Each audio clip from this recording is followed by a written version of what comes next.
Hello, welcome back to my channel. Today we're going to have a little sit-down video and I'm going to talk about my reading year so far. So I think people are calling it mid-year tag or something like that. I've gotten some questions from some videos and I'm going to answer them.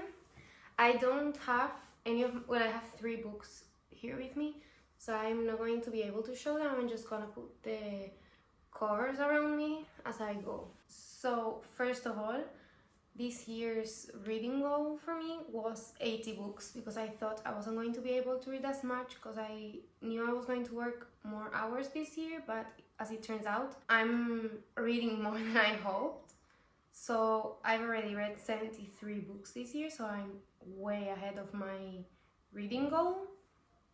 I've read 62 romances, 6 fantasy, 4 non-fiction, 1 dystopian, and 0 thrillers. I haven't read thrillers because I moved out at the beginning of the year and I've been living alone, so I feel like I felt more scared living alone to read them. And my other goals for this year, I had a list of 24 books I want to read in 2024. I'm going to open it and see which ones I have left. I've read 14 of the 24, so I'm ahead in that department. I thought I was reading one of them, but I'm not. So the ones that I have left, some of them aren't even out yet. We have The Fiancé's Dilemma, Dishonestly Yours, King of Sloth, The Hunger Games, Powerless, Play Along, 5 Survive, Shocked, The House in the Cerulean Sea, and Love Unwritten. Some of them aren't out yet, some of them have been out for a while, and some of them are kind of new releases. So I think I'm going pretty well with this list. My other goals I had over here, I have my Goodreads reading goal, but we know we only have 7 books left to get to that, so I'm going to do it before the end of the year. Then we have the alphabet challenge, where I have K, V, X, Y, and Z left. For the K, I have Kingdom of Ash. I still need to make the tandem read, but I think I'm gonna be able to read the 3 books before the end of the year.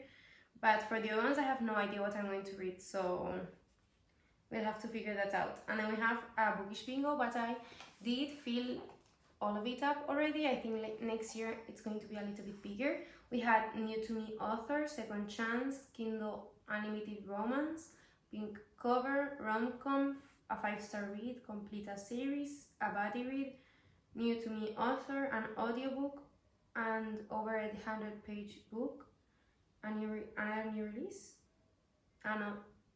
release, black cover, memoir, short chapters, reread, start a new series, blue covers, sci-fi, and fully annotate. So I think I'm pretty ahead of myself with all my goals. I did make them realistically because I didn't know how much time I was going to have to read. So now we're going to start with the questions. The first one is, best book you read so far in 2024? I only have 4 5-star reads, which is kind of sad because I think last year nearly all of my books from January were 5 stars and now I only have 4. But I have had really good books I've read, they just weren't 5 stars. It's not that I have had a bad reading year, it's just that I think I'm getting pickier with my 5-star reads, and also the more I read, the more specific I get with the things I like and don't like in books. I'm going to talk about the 5 stars, but there's a lot more books that I really enjoyed. We have Saving and Redeeming 6 from the Boys of Torment series, House of Flame and Shadow by Sarah J.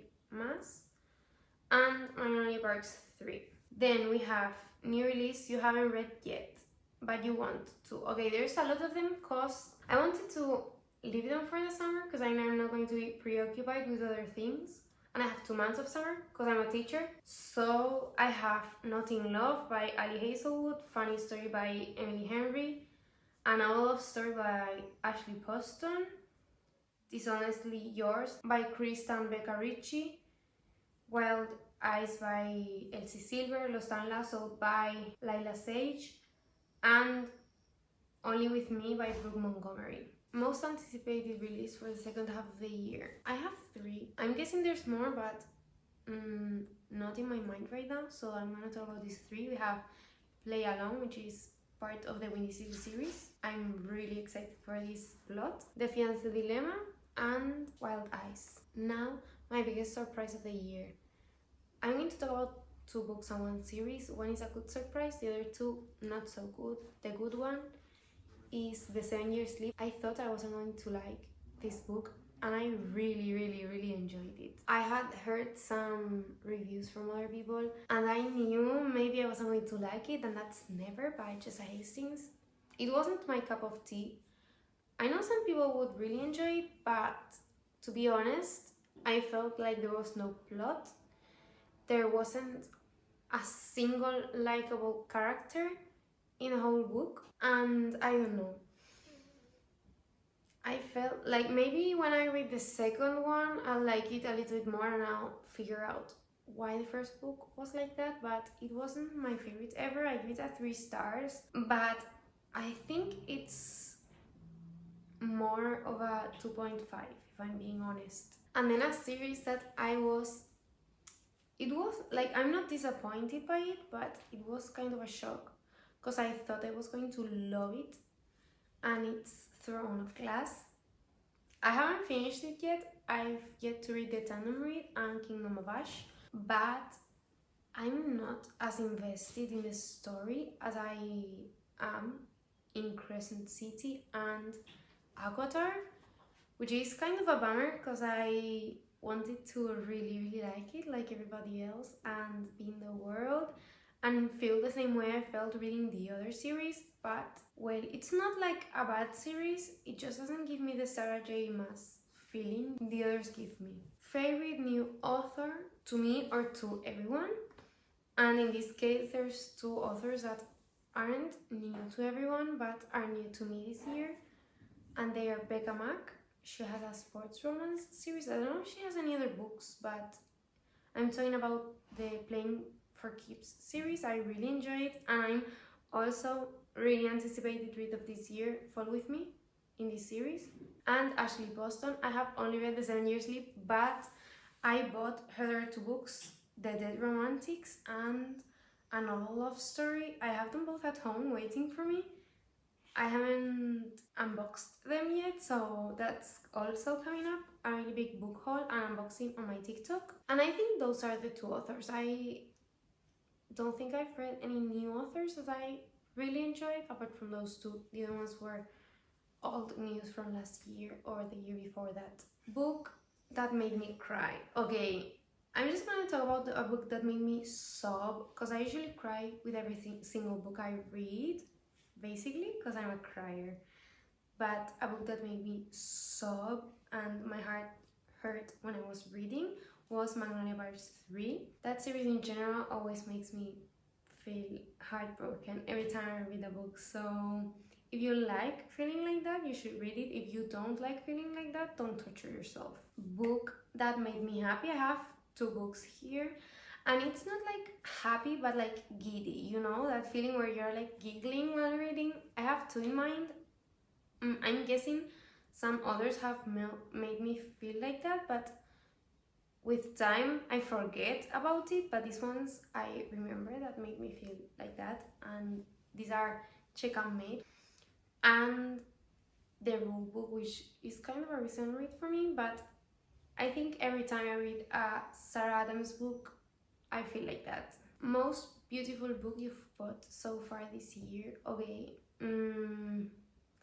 I think we have several of those because we have Just for the Summer, which I just finished reading. We have the Playing for Keeps series. The covers are stunning. A Novel Love Story is also really beautiful. The Powerful novella, also really beautiful. Never, I bought it last year, it doesn't count. I'm guessing there's more in it, but those are the ones that come to mind.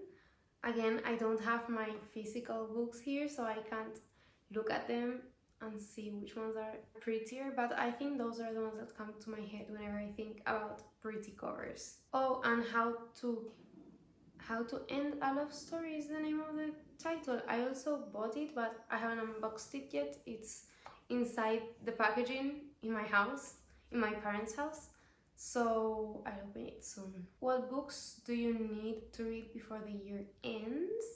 Well, I'm gonna check out again my list. I think I already said the ones I want to read, no?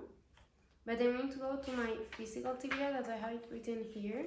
And I'm gonna see. I want to read, apart from the ones I already said, I want to finish Empire of Storms, Tower of Dawn, and Kingdom of Ash. I want to read Girl Abroad. I don't know why I'm so drawn to that book.